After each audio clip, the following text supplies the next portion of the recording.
to have you out of my house, but Annabel's money more than makes up for it." Bidford was not going to pretend an affection for her which did not exist. "Ledbury is neither old nor a fortune hunter." Since when was Lord Ledbury hanging out for a rich wife, or indeed any wife at all? I have no idea. Perhaps since Vermilion lost at Newmarket, or... Oh, I suppose it is because his cousin Frederick turned up his toes. He was the heir, and a man owes something to his name. As opposed to money to everyone else.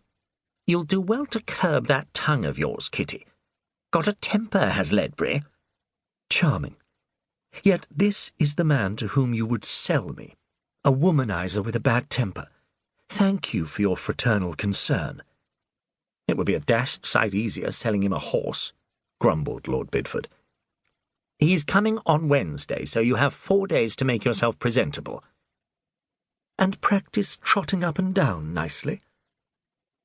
However bad he may be, James, I am sure he cannot be as miserable a specimen as you. With which Miss Elford slammed out of the room.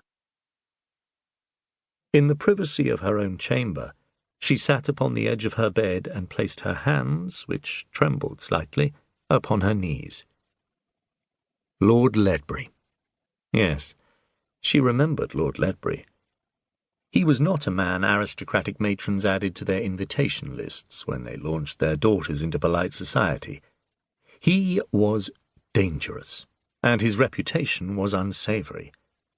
The details were therefore kept from unmarried and virtuous maidens, but it was common knowledge that he had enjoyed liaisons with a number of married ladies whose husbands were either too pusillanimous to call him out, or believed it a better policy to act as if nothing was happening, even when it was, and under their own noses.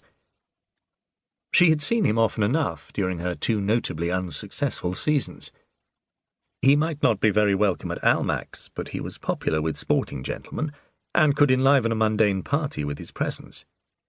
He was also handsome enough to be forgiven much by older ladies who found 20 minutes of his flirtatious behaviour made them feel nigh on 20 years the younger.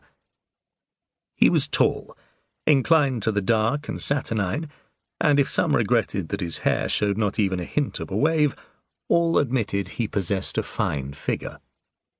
It was whispered that his smile could melt hearts, but Kitty had glimpsed it, and she had found it lupine and predatory. She shuddered at the memory, the image in her head. She recalled him, too distinctly for her own peace of mind, but it was highly unlikely that he had the slightest notion what she looked like. There had been nothing out of the ordinary about Kitty Elford. She was remarkably average, in height and figure and accomplishments. Her hair was a soft brown, and her eyes variously described as hazel or green, but which she herself likened to muddy.